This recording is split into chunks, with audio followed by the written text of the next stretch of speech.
Hola. En el vídeo anterior hemos introducido el concepto de mol, que era la forma de, bueno, digamos, de aplicar una escala a las unidades de masa atómica y transformarla pues, en algo expresado en gramos.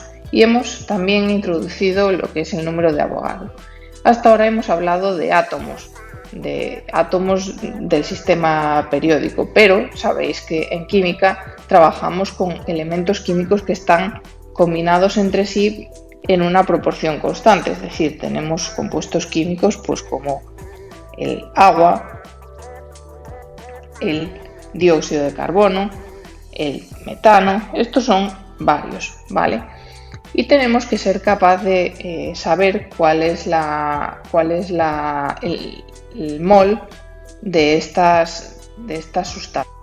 Al final estamos hablando de moles de sustancia y un mol de una sustancia es la cantidad que resulta de sumar los moles de los elementos que lo conforman. Por ejemplo, voy a anotar aquí mol de una sustancia es igual a la suma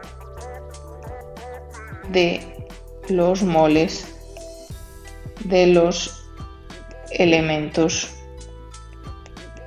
que la conforman. Por ejemplo, estamos hablando de H2O. H2O tiene 2 moles de hidrógeno, ¿verdad? Un mol de agua. Un mol de H2O tiene 2 moles de hidrógeno y tiene 1 mol de oxígeno. ¿Vale?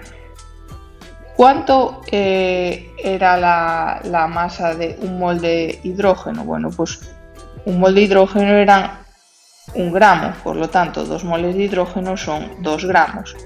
Un mol de oxígeno eran 16 gramos. La suma total son 18 gramos. Por tanto, un mol de agua son 18 gramos. ¿Vale? Vamos a hacer más ejemplos. Por ejemplo, con este otro elemento que tenía aquí, un mol de metano está conformado por 1 mol de carbono y 4 moles de hidrógeno. ¿Cuál es la masa de un mol de carbono? Bueno, pues son 12 gramos, lo podéis buscar en la tabla periódica. ¿Y cuánto eran 4 moles de hidrógeno? Bueno, pues era 4 por 1, 4 gramos. Acordaos que la masa atómica del hidrógeno es 1, ¿vale? Y como estamos hablando de moles, pues ese es el equivalente en gramos.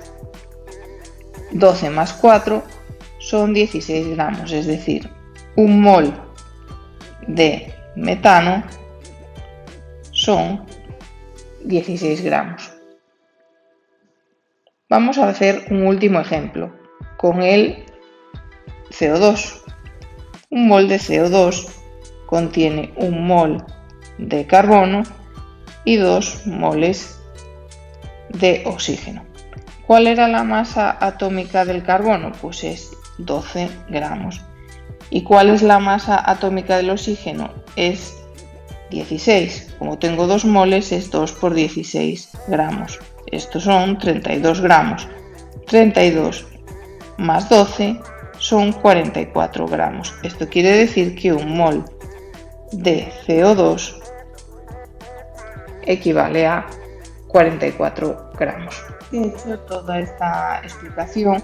Bueno, estoy suponiendo que comprendéis bien cómo funcionan las fórmulas químicas y os recuerdo que todos estos subíndices indican el número de átomos que hay del elemento en el que está en el subíndice, es decir, en este hidrógeno, como tiene este 4 aquí, significa que hay 4 átomos de hidrógeno dentro de esta molécula.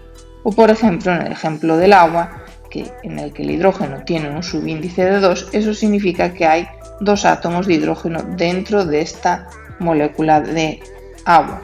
O por ejemplo, en este caso del oxígeno, donde tengo un subíndice de 2, pues eso significa que dentro de esta molécula tengo 2 átomos de oxígeno. Por favor, si esto no entendéis bien cómo funciona este tema de los subíndices dentro de las fórmulas químicas, revisarlo porque es imprescindible para que podáis entender cómo obtener la masa molecular de cualquier sustancia como hemos hecho.